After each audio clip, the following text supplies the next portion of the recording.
Hello friends, എല്ലാവർക്കും നമസ്കാരം. നിങ്ങളേവരും കാത്തിരിക്കുന്ന രേവതിയുടെയും സച്ചിയുടെയും ഇന്നത്തെ വിശേഷത്തിലേക്ക് എല്ലാ കൂട്ടുകാർക്കും സ്വാഗതം. എല്ലാവർക്കും നല്ലൊരു ദിവസം ആശംസിച്ചുകൊണ്ട് തന്നെ നമുക്ക് ഇന്നത്തെ വിശേഷത്തിലേക്ക് കിടക്കാം. അപ്പം അതിനു മുമ്പായിട്ട് ആരെങ്കിലും നമ്മുടെ ഈ ചാനൽ ആദ്യമായിട്ട് കാണുന്നുണ്ടെങ്കിൽ ഇതുവരെ സബ്സ്ക്രൈബ് ഒന്നും ചെയ്ത് വെച്ചിട്ടില്ല എങ്കിൽ തീർച്ചയായിട്ടും ഒന്ന് സബ്സ്ക്രൈബ് ചെയ്ത് വെച്ചോളൂ കേട്ടോ. അതിനോടൊപ്പം മാക്സിമം എല്ലാവരും നമ്മുടെ വീഡിയോ ഇഷ്ടപ്പെടുകയാണെങ്കിൽ ഒരു ലൈക്കും കൂടി അടിച്ചിട്ട് പോകാൻ മറക്കരുത്. അപ്പം നേരെ വിശേഷത്തിലേക്ക് കടന്നാലോ. തുടങ്ങുമ്പോൾ തന്നെ കാണിക്കുന്ന നമ്മുടെ രേവതി കഥ പറയുകയാണ്. കഥയല്ല കേട്ടോ, നമ്മുടെ രേവതി ഇവിടുന്ന് പോകാൻ കാരണം എന്താണ്? ഒരിക്കലും സച്ചി വഴക്ക് കൂടിയിട്ടല്ല രേവതി പോയത്, അതിന് വേറെ എന്തോ കാരണമുണ്ട്. ആ കാരണം പറയുകയാണ് കേട്ടോ. അതും നമ്മുടെ രേവതി പറഞ്ഞിട്ടാണ് അവിടുന്ന് പോയത്, അല്ലാതെ പറയാതെ അല്ല ചന്ദ്രോദയത്തിൽ നിന്ന് ഇറങ്ങിപ്പോയത്. ആരോടും ഒരു പിണക്കും ഒന്നും ഉണ്ടായിട്ടല്ല പോയത് എന്ന് പറഞ്ഞ് ആ കാര്യം പറയാണ്. അതായത് ഇന്ന് നടന്ന കാര്യം പറയുകയാണ്. രാവിലെ താൻ ഇവിടുന്ന് പോകാൻ കാരണമായ കാര്യം പറയാണ്. ആ കാര്യം വേറൊന്നും അല്ല കേട്ടോ. ആ കാര്യം പറയുമ്പോൾ തന്നെ ഉണ്ടല്ലോ, ഒരു 2-3 കൂട്ടുകാരികൾ പുറത്തുനിന്ന് വരുന്നതാണ് ആദ്യം പറയുന്നത്. എന്നിട്ട് രേവതിയോട് സംസാരിക്കുകയാണ്. രേവതി ചെടിയൊക്കെ നനച്ചുകൊണ്ടിരിക്കുകയായിരുന്നു. ആ കൂട്ടുകാരികൾ വന്നിട്ട് ഒരു അമ്പലത്തിൽ പോകുന്ന കാര്യവും അവിടെ എന്തോ കുറെ മാല കെട്ടി കൊടുക്കാനും ഒക്കെ ഉണ്ട്. അപ്പൊ കുറച്ച് പൈസ കിട്ടുന്ന പരിപാടിയാണ് കേട്ടോ. അപ്പൊ പൈസ കിട്ടുന്ന പരിപാടി നമ്മുടെ രേവതി അങ്ങനെ കളയാറില്ലല്ലോ. ഒരിക്കലും രേവതി പൈസ കിട്ടുന്ന പരിപാടി കളയത്തില്ല. അതുകൊണ്ട് തന്നെ രേവതി പറഞ്ഞു ഞാൻ വരാം. അപ്പൊ അവര് പറയുന്നുണ്ട് കേട്ടോ, കുറച്ച് താമസിക്കും, വൈകിട്ട് ചിലപ്പം കുറച്ച് 8 മണി 9 മണിയൊക്കെ വരെയൊക്കെ ഇരുന്ന് പൂ കെട്ടേണ്ടി വരും. എന്നാലും വേണ്ടില്ല, പൈസ കിട്ടുന്ന കാര്യമല്ലേ, നമ്മുടെ സച്ചിനെ സഹായിക്കാൻ പറ്റിയ ഒരു അവസരമാണല്ലോ. അപ്പൊ ഒരു ദിവസം കുറേ പൂ കെട്ടി കഴിഞ്ഞിട്ടുണ്ടെങ്കിൽ അത്യാവശ്യം നല്ലൊരു 10,000-2,000 രൂപയൊക്കെ കിട്ടും. അപ്പൊ അതുകൊണ്ട് നമ്മുടെ രേവതി പറഞ്ഞു ഇപ്പം ഞാൻ പറഞ്ഞിട്ട് വരാമെന്നും പറഞ്ഞുകൊണ്ട് അകത്തേക്ക് കയറി പോവുകയാണ്. പറഞ്ഞിട്ട് മാത്രമല്ല, ഞാൻ ഒന്ന് റെഡി ആയിട്ട് വരാമെന്നും പറഞ്ഞുകൊണ്ട് അകത്തേക്ക് കയറി പോവുകയാണ്. അങ്ങനെ അകത്തേക്ക് കയറി പോയി ചെന്ന് നോക്കിയപ്പോഴത്തേക്കും ചന്ദ്ര നല്ല ഉറക്കാണ് കേട്ടോ. ചന്ദ്ര നല്ല കൂർക്കം വലിച്ചു കിടന്ന് ഉറക്കാണ്. അപ്പം ചന്ദ്രനെ പിന്നെ പോയി വിളിക്കാൻ പോയി കഴിഞ്ഞിട്ടുണ്ടെങ്കിൽ ചന്ദ്രയുടെ കയ്യിൽ നിന്ന് രേവതിക്ക് നല്ല ചീത്ത കേൾക്കും. അതുകൊണ്ട് ഒരു കാര്യം ചെയ്തു, നമ്മുടെ രേവതി നേരെ പോയി നമ്മുടെ വർഷയോട് പറയുകയാണ്. അപ്പൊ വർഷയോടാണെങ്കിലും പറഞ്ഞിട്ട് പോയാൽ മതിയല്ലോ.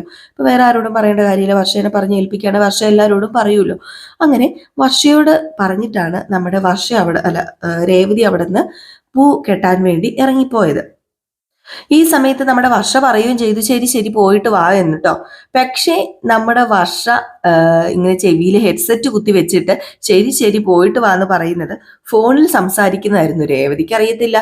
നമ്മുടെ രേവതിയോട് പറഞ്ഞായിരിക്കും ശരി ശരി പോയിട്ട് വാ എന്ന്. ഈ പറഞ്ഞതൊന്നും നമ്മുടെ വർഷയോട്ട് കേട്ടുമില്ല. ഇതാണ് സംഭവം. ഏതായാലും ഇതൊക്കെ നമ്മുടെ രേവതി ഒന്ന് റിവൈൻഡ് ചെയ്ത് അവിടെ പറഞ്ഞു കഴിഞ്ഞപ്പോഴത്തേക്കും നമ്മുടെ വർഷയൊട്ട് സമ്മതിക്കുന്നില്ല കേട്ടോ. അപ്പൊ വർഷ പറഞ്ഞു എന്റെ അടുത്ത് ആര് പറഞ്ഞു? എന്റെ അടുത്ത് ആരും പറഞ്ഞില്ലല്ലോ. എന്തിനാ രേവതി ചേച്ചി ഇങ്ങനെ നോണ പറയുന്നത്? ഞാന് അറിഞ്ഞില്ല. എന്നോട് രേവതി ചേച്ചി ഇങ്ങനെയൊന്നും പറഞ്ഞില്ല എന്ന് പറഞ്ഞു. കാരണമുണ്ടേ, നമ്മുടെ വർഷ അത് കേട്ടില്ല. വർഷ കേൾക്കാത്ത കാര്യം എങ്ങനെയാ വർഷ കേട്ടു എന്ന് പറയുന്നത്? വർഷ ഫോൺ വിളിച്ചുകൊണ്ടിരുന്നപ്പോഴല്ലേ ശരി ശരി എന്ന് പറഞ്ഞത്. ഹെഡ്സെറ്റ് വെച്ചേക്കുന്നത് കൊണ്ട് തന്നെ നമ്മുടെ രേവതി അതൊട്ട് ശ്രദ്ധിച്ചുമില്ല. അപ്പൊ രേവതി ഓർത്തത് എന്താണ്? രേവതി ഓർത്തു താൻ പറഞ്ഞതിന് മറുപടിയായിട്ട് ആ ശരി ശരി പോയിട്ട് വന്ന് പറഞ്ഞതായിരിക്കുന്നു. ഏതായാലും ആ കപ്പാടെ വീണ്ടും കൺഫ്യൂഷൻ. ആരാ സത്യം പറയുന്നത്, ആരാ നുണ പറയുന്നതെന്ന് അറിയത്തില്ല. രേവതി പറഞ്ഞു ഞാൻ പറഞ്ഞു ഞാൻ വർഷയോട് പറഞ്ഞിട്ടാ പോയത്, ഞാൻ പറയാതെ അല്ല പോയതെന്ന്. അപ്പോഴത്തേക്കും നമ്മുടെ വർഷ ഇത്രയും കാര്യമൊക്കെ പറഞ്ഞപ്പോൾ അവിടെ ഇല്ലായിരുന്നു കേട്ടോ. വർഷ ഇല്ലാത്തത് കൊണ്ട് തന്നെ ശ്രീകാന്ത് നിപ്പുണ്ടായിരുന്നുള്ളൂ. അപ്പം വർഷ ഇങ്ങനെ വന്നു. അപ്പം വർഷയോട് ചോദിച്ചു കഴിഞ്ഞപ്പോഴാണ് വർഷ പറഞ്ഞത്, വെറുതെ രേവതി ചേച്ചി നോണ പറയരുത്, രേവതി ചേച്ചി എന്നോട് പറഞ്ഞിട്ടൊന്നുമില്ല, ഞാൻ ഇതിട്ട് കേട്ടിട്ടുമില്ല.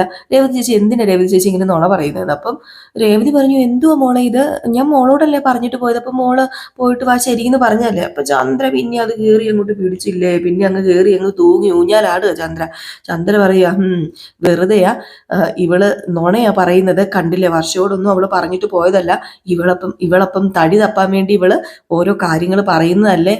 ഇവളുടെ കയ്യിൽ തന്നെയാ കുറ്റം. സച്ചോട് വഴക്കിട്ട് ഇവൾ ഇറങ്ങിപ്പോയതാ.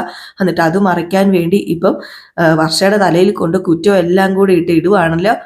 ഇവളുടെ മനസ്സിലിരിപ്പ് കണ്ടില്ലേ വർഷേ, നിനക്ക് ഇത് തന്നെ വേണം വർഷേ. നീ ഇവളെ സ്വന്തം ചേച്ചിയെ പോലെ നോക്കിക്കൊണ്ട് നടന്നല്ലേ, നിനക്ക് ഭയങ്കര സ്നേഹവും ആത്മാർത്ഥത അല്ലായിരുന്നു ഇവളോട്. എന്നിട്ട് ഇവള് നിന്റെ തലയേക്കാൻ തന്നെ കൊണ്ടുപോയി പഴി ചാരിയില്ലേന്ന് പറഞ്ഞപ്പോഴത്തേക്കും രേവതി പറഞ്ഞു അച്ഛാ സത്യമായിട്ട് ഞാൻ നുണ പറയുന്നതല്ല, സച്ചേട്ടൻ ഞാൻ നുണ പറയുന്നതല്ല, എനിക്ക് നുണ പറയേണ്ട കാര്യമില്ല എന്ന് പറഞ്ഞപ്പോൾ ശ്രുതി പറഞ്ഞു പിന്നെ വർഷം നുണ പറയുന്നതായിരിക്കുമോ? എന്നിങ്ങനെ ശ്രുതി ചോദിച്ചപ്പോഴത്തേക്കും വർഷ പറഞ്ഞു, ഞാൻ നോണ പറയുന്നൊന്നുമല്ല, എനിക്ക് നോണ പറയേണ്ട കാര്യമൊന്നുമില്ല. എന്നോട് എപ്പോഴാ രേവതി ചേച്ചി വന്ന് പറഞ്ഞത്? രേവതി ചേച്ചി എന്തോ ഈ പറയുന്നതെന്ന് ചോദിച്ചപ്പോഴത്തേക്കും നമ്മുടെ രേവതി പറഞ്ഞു, അത് രാവിലെ നീ ആ ടേബിളിന്റെ പുറത്ത് ഇരിക്കുന്നത് കണ്ടല്ലോ ഞാൻ, അപ്പോഴാണ് ഞാൻ വന്ന് പറഞ്ഞതെന്ന്. അപ്പോഴാണ് പെട്ടെന്ന് നമ്മുടെ വർഷ പുറകിലേക്കൊന്ന് ചിന്തിച്ചത്. പുറകിലേക്ക് ചിന്തിച്ചപ്പോൾ ആ ടേബിളിന്റെ പുറത്തിരുന്ന് വർഷ ഫോൺ വിളിച്ചുകൊണ്ടിരിക്കുകയായിരുന്നു. അപ്പം അവിടത്തെ ആ ഡബ്ബിംഗ് സ്റ്റുഡിയോയിലെ അവിടുത്തെ മാസ്റ്റർ അങ്ങാണ്ട് എവിടെയോ പോകുകയെന്ന് പറഞ്ഞിരുന്നു. അപ്പം അതുകൊണ്ടാണ് നമ്മുടെ ശ്രുതി പറഞ്ഞത് പോയിട്ട് വാ എന്ന്. അപ്പോഴാണ് പെട്ടെന്ന് നമ്മുടെ ശ്രുതിയല്ല സോറി വർഷ പറഞ്ഞത്. അപ്പം വർഷയ്ക്ക് ഓർമ്മ വരുമോ പെട്ടെന്ന്, അയ്യോ എന്നും പറഞ്ഞൊരു ഒറ്റ ചിരിയായിരുന്നു കേട്ടോ. വർഷ ചിരിക്കുന്നത് കണ്ടതും കലി വന്നു നമ്മുടെ ശ്രീകാന്ത് ചോദിച്ചു, നീ എന്താ ഈ ചിരിക്കുന്നത്? നീ എന്തിനാ ഈ ചിരിക്കുന്നത്? കാര്യം എന്താണെന്ന് വെച്ചാൽ പറയാൻ പറഞ്ഞപ്പോൾ അയ്യോ fool fool fool fool fool, Revathi ചേച്ചി ഫൂളായി, ഞാനും ഫൂളായി. എൻ്റെ രേവതി ചേച്ചി ഇശോ, എന്താ ഞാൻ ഇനി പറയുന്നത്? രേവതി ചേച്ചി രാവിലെ വന്ന് പോകുവാണെന്ന് പറഞ്ഞായിരുന്നല്ലേ? ഓ ഓ ഓ രേവതി ചേച്ചി, അപ്പൊ ഞാൻ രേവതി ചേച്ചിയോട് പോയിട്ട് വരാൻ പറഞ്ഞില്ലേ? അത് ഞാൻ രേവതി ചേച്ചിയോടല്ലായിരുന്നു പറഞ്ഞത്, ഞാൻ ഹെഡ്സെറ്റ് വെച്ചിട്ടുണ്ടായിരുന്നു. രേവതി ചേച്ചി ശ്രദ്ധിച്ചില്ലായിരുന്നോ? എൻ്റെ ചെവിയിൽ ഒരു സാധനം ഇല്ലായിരുന്നോ? ഓ ഉണ്ടായിരുന്നു. ആ അത് ഹെഡ്സെറ്റ് ആയിരുന്നു. എൻ്റെ ഡബ്ബിംഗ് സ്റ്റുഡിയോയിലെ ഡബ്ബിംഗ് മാസ്റ്റർ വിളിച്ചിട്ടുണ്ടായിരുന്നു. ആ പുള്ളിക്കാരനെ എവിടെയോ എന്തോ ഒരു കാര്യത്തിന് പോകുകയെന്ന് ഇങ്ങനെ പറഞ്ഞേ, അപ്പൊ ഞാൻ പോയിട്ട് വാ എന്നിങ്ങനെ പറഞ്ഞതാ. അപ്പൊ രേവതി ചേച്ചി ഓർത്തു രേവതി ചേച്ചിയോട് പറഞ്ഞതാണെന്ന്. ഓ ആകെ മൊത്തം ഡൗട്ടായല്ലോ. എൻ്റെ ഈശ്വര, ഫുൾ ഫുൾ ഫുൾ, ഞാനും ഫുള്ളായി രേവതി ചേച്ചിയും ഫുള്ളായി എന്ന് പറഞ്ഞ് വീണ്ടും ചിരിക്കാൻ അങ്ങോട്ട് തുടങ്ങി കേട്ടോ. അപ്പോഴത്തേക്ക് നമ്മുടെ ചന്ദ്രയുടെ മുഖം അങ്ങോട്ട് പോയപ്പോ ഒക്കെ എൻ്റെ ദൈവമേ ഒരു കൊട്ടയുണ്ട്. അപ്പോഴത്തേക്ക് രേവതി പറഞ്ഞു, ഇപ്പൊ എല്ലാവർക്കും മനസ്സിലായല്ലോ ഞാനിവിടെ നിന്ന് ഇറങ്ങിപ്പോയത് എങ്ങനെയാണെന്ന്. ഞാൻ ഓർത്തു അവള് ഓക്കെ ശരി പോയിട്ട് വാന്ന് പറഞ്ഞപ്പോ എന്നോട് പറഞ്ഞതാണെന്ന്, അല്ലാതെ ഞാൻ മനഃപൂർവ്വം ഇറങ്ങിപ്പോയതല്ല. അങ്ങനെ ഒരിക്കലും ഞാൻ ഈ വീട്ടിൽ നിന്ന് ഇറങ്ങിപ്പോവില്ല സച്ചേട്ടാ. ഈ വീട്ടിൽ നിന്ന് ഞാൻ എങ്ങോട്ട് ഇറങ്ങിപ്പോവാനാ സച്ചേട്ടാ? അങ്ങനെയാണെങ്കിൽ ഇതിനു മുമ്പ് എത്ര എത്ര എത്ര എത്ര വലിയ വലിയ പ്രശ്നങ്ങൾ ഉണ്ടായി, അന്നൊന്നും ഇറങ്ങിപ്പോകാതെ ഇനി ഒരു ചെറിയ പ്രശ്നത്തിന് വേണ്ടി ഞാൻ ഇറങ്ങിപ്പോകുന്നു സച്ചേട്ടന് തോന്നുന്നുണ്ടോ?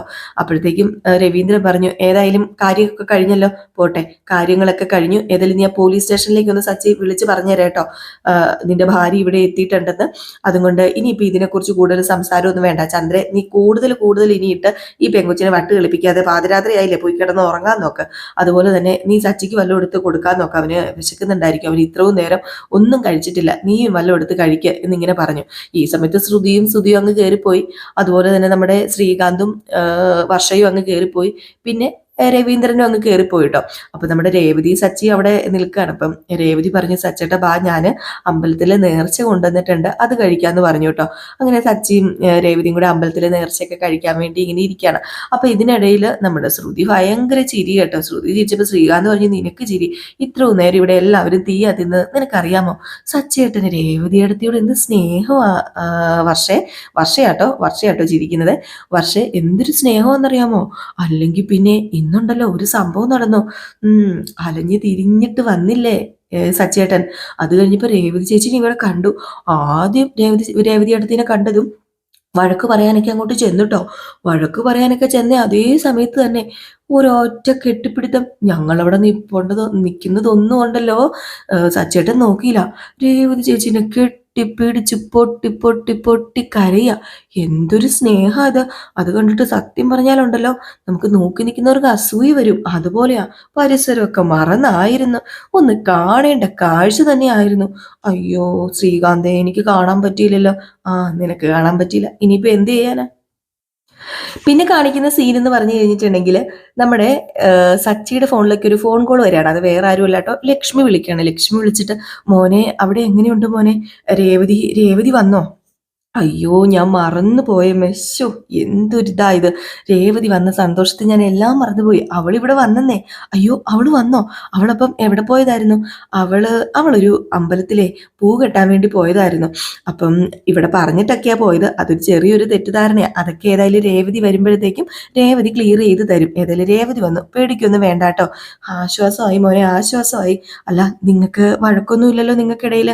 എന്ത് വഴക്ക്? ഇവിടെ ഒരു വഴക്കുമില്ല. അമ്മ പേടിക്കാ പേടിക്കാതെ കിടന്നുറങ്ങിക്കോട്ടോ, രേവതി രാവിലെ അങ്ങോട്ടേക്ക് വന്നേക്കുമെന്ന് പറഞ്ഞു.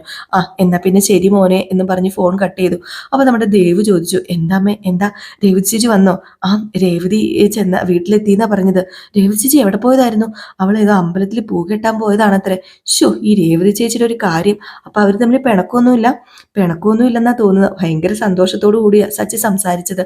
അല്ലെങ്കിലും രാവിലെ സച്ചിയുടെ ടെൻഷൻ കണ്ടില്ലേ? സച്ചിക്ക് രേവതി എന്ന് വെച്ചാൽ ജീവനാ. അവളില്ലാതെ അവനിനി ജീവിക്കാൻ പറ്റില്ല. അതുപോലെയല്ലേ എൻ്റെ മോൾ അവനെ നോക്കുന്നത്. അതുകൊണ്ട് തന്നെ അവരുടെ ജീവിതം എന്ന് നല്ല രീതിയിൽ തന്നെ മുന്നോട്ടേക്ക് പോകും. പേടിക്കാനൊന്നുമില്ല. ഏതെങ്കിലും വഴക്കും പ്രശ്നങ്ങളൊന്നും ഇല്ലെന്നാ തോന്നുന്നത്. ഭയങ്കര സന്തോഷത്തിലാ സച്ചി. ആ രേവതി ചേച്ചി വന്നതിന്റെ സന്തോഷമായിരിക്കൂലേ? അതെ അതെ അതെ, രേവതി വന്നതിന്റെ സന്തോഷമായിരിക്കും. പിന്നെ രേവതി രാവിലെ വരാന്ന് പറഞ്ഞിട്ടുണ്ട്. ഏതായാലും സന്തോഷമായി മോളെ. സമാധാനമായിട്ടൊന്ന് കണ്ണടയ്ക്കാലോ ഇനി, സമാധാനമായിട്ടൊന്ന് കിടന്നുറങ്ങാലോ ഇനി എന്നൊക്കെ ഇങ്ങനെ പറയാണ്. ഇത് കഴിഞ്ഞ് പിന്നെ കാണിക്കുന്ന സീൻ എന്ന് പറഞ്ഞാല് ചന്ദ്രയ്ക്കാണ് ഒരു സമാധാനവും ഇല്ല കേട്ടോ. ചന്ദ്രയാണെങ്കിൽ അങ്ങോട്ടും ഇങ്ങോട്ടും നടക്കാണ്. പണ്ടാരക്കാലത്ത് ഇവിടെ നിന്ന് ഇറങ്ങി പോയാൽ മതിയായിരുന്നു, കയറി വരണ്ടായിരുന്നു എന്നൊക്കെ ഇങ്ങനെ നടന്ന് അങ്ങോട്ടും ഇങ്ങോട്ടും ആലോചിക്കുക. അപ്പോഴത്തേക്ക് നമ്മുടെ രവീന്ദ്രൻ ചോദിക്കണ്ടേ, എന്നാ ചന്ദ്ര നിനക്ക് ഉറക്കമൊന്നും ഇല്ലേ? ഇനിയും ആ പെണ്ണിന്റെ മെക്കിട്ട് കയറാനാണോ നീ ഇവിടെ നിൽക്കുന്നത്? ഓ, ഞാൻ ആരുടെ മെക്കിട്ട് കയറാനാ? ഞാൻ ആരുടെയും മെക്കിട്ട് കയറുന്നില്ലേ? രേവതി പുരാണം ഇവിടെ പറയരുത്, എനിക്കത് കേൾക്കാൻ വയ്യ ഇനി. അവൾ ഇറങ്ങിപ്പോയിരിക്കുന്നു. വർഷയും കൂടെ ചേർന്ന് ഒത്തു കളിച്ചാന്നാ എനിക്ക് തോന്നുന്നത്. അല്ലെങ്കിൽ പിന്നെ ഇതൊന്നും സത്യമൊന്നും അല്ല രവിയേട്ടാ. അവളും വർഷയും കൂടെ ചേർന്ന് ഒത്തു കളിച്ചത് തന്നെയാ. രണ്ടുപേരും കണ്ണും കൈയൊക്കെ കാണിക്കുന്നത് ഞാൻ കണ്ടായിരുന്നു. ഓ, ഞാൻ കാണാത്ത പലതും നീ കാണൂലോ, അല്ലെങ്കിലും ബാക്കി ആരും കാണാത്ത പലതും നീ കാണൂലോ. അതെ, നീ കയറി കിടന്ന് ഉറങ്ങാൻ നോക്ക് ചന്ദ്രൻ. നീ കൂടുതലേ നിന്ന് മെഴുകി വാരി ചളവാക്കൊന്നും വേണ്ട, നീ കയറി കിടന്ന് ഉറങ്ങ്, അതായിരിക്കും നിനക്ക് നല്ലത് എന്ന് പറഞ്ഞു. ഏതായാലും ചന്ദ്ര അപ്പോഴത്തേക്കും കയറി കിടന്നു കേട്ടോ. ഈ സമയം പിന്നെ കാണിക്കുന്നത് നമ്മുടെ സച്ചി ഇങ്ങനെ നിൽക്കുമ്പോഴത്തേക്ക് രേവതി അമ്പലത്തിലെ പ്രസാദമൊക്കെ കൊണ്ടുവന്നല്ലോ അമ്പലത്തിൽ നിന്ന്. അപ്പം അതുമായിട്ട് ഇങ്ങ് വരികയാണ് നമ്മുടെ സച്ചിക്ക് കൊടുക്കാന്. അങ്ങനെ രേവതി വന്നതും സച്ചി പറഞ്ഞു, അമ്മ ഇപ്പൊ ഫോൺ വിളിച്ചിട്ട് വെച്ചതേ ഉള്ളൂ, നീ രാവിലെ ഒന്ന് അങ്ങോട്ടേക്ക് വിളിക്കണം. അമ്മ എന്തിനാ വിളിച്ചത്? നീ വീട്ടിലെത്തിയോന്ന് അറിയാൻ വേണ്ടി. അപ്പൊ അമ്മയോടും പറഞ്ഞായിരുന്നു ഈ കാര്യമൊക്കെ? നീ അവിടെ ഉണ്ടോന്ന് അറിയാൻ വേണ്ടി ഞാൻ അമ്മേനെ വിളിച്ചിരുന്നു, അമ്മയോട് പറഞ്ഞിരുന്നു. നല്ല ടെൻഷനിലായിരുന്നു അമ്മ. അമ്മയും നന്നായിട്ട് പേടിച്ചിരുന്നു. ഓ, എന്തിനാ എല്ലാവർക്കും ടെൻഷൻ? ഓ, പോയി എനിക്ക് തിരിച്ചു വരാൻ അറിയത്തില്ലേ? പോയി നിനക്ക് തിരിച്ചൊക്കെ വരാൻ അറിയാം. അല്ല, സച്ചേട്ടന്റെ ടെൻഷൻ മാറിയോ ഇപ്പം? ഞാൻ എന്തിനാ ടെൻഷൻ അടിക്കുന്നത്? എനിക്ക് ടെൻഷനൊന്നും ഇല്ലായിരുന്നു.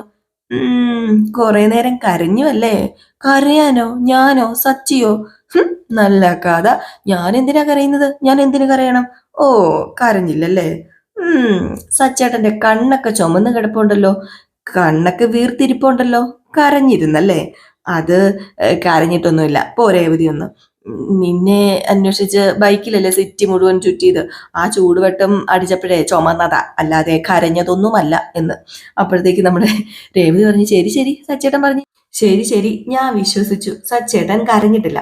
അപ്പോഴത്തേക്ക് നമ്മുടെ സച്ചി പറഞ്ഞു, അത് പിന്നെ നിന്നെ കണ്ട സന്തോഷത്തിൽ ഞാൻ ചെറുതായിട്ടൊന്ന് കരഞ്ഞു. ചെറുതായിട്ടൊന്നും അല്ല കരഞ്ഞത്, ഞാൻ കണ്ടായിരുന്നു സച്ചേട്ടൻ കരയുന്നത്. മാത്രമല്ല സച്ചേട്ടന് പരിസരബോധവും ഇല്ലായിരുന്നു. എന്താ കാണിച്ചത്? എല്ലാവരും നിൽക്കെ വന്ന് കെട്ടിപ്പിടിച്ച് ഒരൊറ്റ കരച്ചിലല്ലായിരുന്നോ? അത് എന്റെ ഭാര്യേനെ കെട്ടിപ്പിടിക്കുന്നതിന് എന്താ പ്രശ്നം ഇരിക്കുന്നത്? എന്റെ ഭാര്യേനെയല്ലേ ഞാൻ കെട്ടിപ്പിടിച്ചത്, അല്ലാതെ വേറെ ആരെയല്ലല്ലോ. പിന്നെ കുറെ നേരം കഴിഞ്ഞിട്ടും നിന്നെ കാണാതെ വന്നപ്പോ എനിക്ക് കരച്ചിൽ വന്നു. ഞാൻ ഇന്നേ വരെ അങ്ങനെ കരഞ്ഞിട്ടൊന്നുമില്ല. ഷേ, സച്ചേട്ടാ, അതെനിക്ക് കാണാൻ പറ്റിയില്ലല്ലോ. എവിടെയെങ്കിലും മറഞ്ഞിരുന്ന് കാണണമായിരുന്നു എന്നെ ഇങ്ങനെ തിരക്കുന്നത്. നല്ല രസമുണ്ടായിരുന്നേനെ. ഓ, ഞാനിവിടെ വട്ടം ചുറ്റുന്നത് കണ്ട് നിനക്ക് രസിക്കണമായിരുന്നല്ലേ? അത് പിന്നെ സച്ചേട്ടൻ എന്നോടുള്ള സ്നേഹമല്ലേ, ആ കണ്ണീരായിട്ടും ആ അലച്ചിലും ഒക്കെ. അത് കാണുന്നത് സന്തോഷമുള്ള കാര്യമല്ലേ സച്ചേട്ടാ? സുഖമുള്ള കാര്യമല്ലേ? എന്റെ ഭർത്താവ് എന്നെ അത്രമാത്രം സ്നേഹിക്കുന്നുണ്ടെന്ന് അറിയുന്നതിനേക്കാളും വലിയ സന്തോഷം വേറെ എന്താ ഉള്ളത്? അപ്പൊ പിന്നെ അത് കാണണമായിരുന്നു എനിക്ക്. എന്നെ കണ്ട ഉടനെ സച്ചേട്ടൻ തല്ലാനായിട്ട് കൈ ഓങ്ങിയില്ലേ? അതിലും ഉണ്ടായിരുന്നു സച്ചേട്ടന്റെ സ്നേഹം. ഞാൻ ആ കണ്ണുകളിൽ കണ്ടായിരുന്നു ആ സ്നേഹം. ഓ, അപ്പം അടിക്കുന്നതിലും സ്നേഹം ഉണ്ടെന്നാണോ പറയുന്നത്? അതിലും അർത്ഥമുണ്ട്. അതെ, ഒരു കുട്ടി അമ്മയോട് പറയാതെ എവിടെയെങ്കിലും പോയെന്ന് കരുതുക. കുറേ നേരം അമ്മ അന്വേഷിച്ചിട്ടും കുട്ടീനെ കാണുന്നില്ല. ഒടുക്കം കുട്ടീനെ കണ്ടാല് അമ്മ വാരിപ്പുണരല്ല ചെയ്യുന്നത്, ആദ്യം നല്ലൊരു അടി വെച്ച് കൊടുക്കും, എന്നിട്ടാണ് പിന്നെ വാരിപ്പുണരുന്നത്. അതാ കുഞ്ഞിനോടുള്ള ദേഷ്യം കൊണ്ടൊന്നും അല്ല, സ്നേഹം കൊണ്ടാണ് ആദ്യം അടി കൊടുക്കുന്നത്. പിന്നെ എന്നെ അടിക്കാൻ കൈ ഓങ്ങുമ്പോഴേ ആ സ്നേഹം സച്ചേട്ടന്റെ കണ്ണുകളിൽ ഞാൻ കണ്ടെന്ന് പറഞ്ഞത് ശരിയാ സച്ചേട്ടാ? ഓ, പിന്നെ സ്നേഹം കൊണ്ടെന്ന് കണ്ണു നോക്കി കണ്ടുപിടിക്കാനൊക്കെ പറ്റുമോ? പറ്റും പറ്റും, പെണ്ണുങ്ങൾക്ക് ഈസി ആയിട്ട് കണ്ടുപിടിക്കാനായിട്ട് പറ്റും. ഉം. ഓ. ഉം. രാവിലെ നീ എന്നോട് ദേഷ്യപ്പെട്ടിരുന്നല്ലോ. അതുകൊണ്ട് ഞാൻ കരുതി എന്നോട് വേണമെങ്കിൽ നീ എവിടെയോ പോയെന്ന്. ശരിയാ, എനിക്ക് നല്ല ദേഷ്യം വന്നിരുന്നു. ബായി വരുന്നൊക്കെ സച്ചേട്ടൻ വിളിച്ചു പറയും, ആലോചിക്കില്ല. ആരെക്കുറിച്ച് എന്ത് പറയണമെന്നൊന്നും സച്ചേട്ടൻ അറിയില്ല, ആർക്ക് വേദനിക്കുമെന്നൊന്നും സച്ചേട്ടൻ അറിയില്ല. ദേ, സച്ചേട്ടൻ ഇങ്ങനെയായിരുന്നേ. എന്നോട് അച്ഛനും അതുപോലെ തന്നെ അച്ചമ്മയൊക്കെ പറഞ്ഞിരുന്നു. പിന്നെ മനസ്സിലൊന്നു വെച്ച് വേറെ ഒന്നും സച്ചേട്ടന് പറയാൻ അറിയത്തില്ല. ആ, പിന്നെ എന്തിനാ നീ എന്നോട് ദേഷ്യപ്പെട്ടത്? അതുകൊണ്ടല്ലേ ഞാൻ ദേഷ്യപ്പെട്ടത്. മനസ്സില് ഉണ്ടായിരുന്ന സത്യമല്ലേ വെളിയിൽ വന്നത്. ഉം നിങ്ങൾ അങ്ങനെ പറഞ്ഞപ്പോഴേ എനിക്ക് എന്തുമാത്രം വേദന ഉണ്ടായെന്നറിയാമോ? സച്ചേട്ടനോട് ദേഷ്യത്തിൽ രണ്ട് വർത്താനം പറഞ്ഞപ്പോഴാ എന്റെ വേദന മാറിയത്, എന്റെ സങ്കടം മാറിയത്. ഓ, നിന്റെ ദേഷ്യം മാറിയ കാര്യം ഞാൻ അറിഞ്ഞോ? പേടിപ്പിച്ച് കളഞ്ഞില്ലേ നീ എന്നെ? ഓ, നിന്നെ അന്വേഷിച്ച് ഞാൻ എവിടെയൊക്കെ പോയെന്നറിയാമോ? അല്ല, എവിടേക്ക് പോയി എന്നെ അന്വേഷിച്ച്? പോകാത്ത സ്ഥലമില്ല. Market, bus stand, railway station, അങ്ങനെ കുറെ സ്ഥലത്ത് പോയി. പോലീസ് സ്റ്റേഷൻ വരെ പോയി. പോലീസ് സ്റ്റേഷനിൽ പോയെന്നോ? എന്തിന്? എന്റെ പൊന്ന് സജ്ജേട്ട, എന്നെ പോലീസ് പിടിച്ച് ലോക്കപ്പിൽ ഇട്ടെന്ന് കരുതിയോ? നിന്നെ കാണാത്തോണ്ട് എനിക്ക് അത്രയ്ക്ക് നല്ല വിഷമമായി. അച്ഛൻ പറഞ്ഞിട്ട് പോലീസ് സ്റ്റേഷനിൽ കംപ്ലൈന്റ് കൊടുക്കാൻ പോയതാ. ഞാനേ പോലീസ് സ്റ്റേഷൻ ചെന്നപ്പോ നിന്റെ അനിയൻ അവിടെ ഉണ്ടായിരുന്നു. അറിയാമോ? അവൻ എന്തിനാ അവിടെ വന്നത്? എന്നെ കാണാനില്ലെന്ന് പറഞ്ഞ് കംപ്ലൈന്റ് കൊടുക്കാനോ? എനിക്കെതിരെ കംപ്ലൈന്റ് കൊടുക്കാനാ അവൻ പോലീസ് സ്റ്റേഷനിൽ ചെന്നത്. ഏ സച്ചേട്ടന് എതിരെ കംപ്ലൈന്റ് കൊടുക്കാൻ വേണ്ടി ശരത്ത് പോലീസ് സ്റ്റേഷനിൽ ചെന്നോ? ആ, എനിക്കെതിരെ കംപ്ലൈന്റ് കൊടുക്കുകയും ചെയ്തു. ഇത് കേട്ട് നമ്മുടെ രേവതി അങ്ങ് ഞെട്ടിപ്പോയിട്ടോ. ഏതായാലും രേവതി ഞെട്ടിയിരിക്കുന്ന സീൻ കാണിച്ചിട്ടാണ് ഇന്നത്തെ വിശേഷം അവസാനിക്കുന്നത്. അപ്പൊ എല്ലാവരും കാത്തിരിക്കുക അടുത്ത വിശേഷത്തിനായിട്ട്. അപ്പൊ അടുത്ത വിശേഷവുമായിട്ട് കാണാം. നമ്മുടെ നയനയുടെയും മാതച്ചിന്റെയും കഥയാണ് കേട്ടോ. അപ്പൊ അതുമായിട്ട് ഉടനെ വരാം. അപ്പം ഈ കഥയ്ക്ക് ഒരു ലൈക്ക് അടിച്ചിട്ട് പോകാൻ മറക്കരുത്. Tata, bye bye.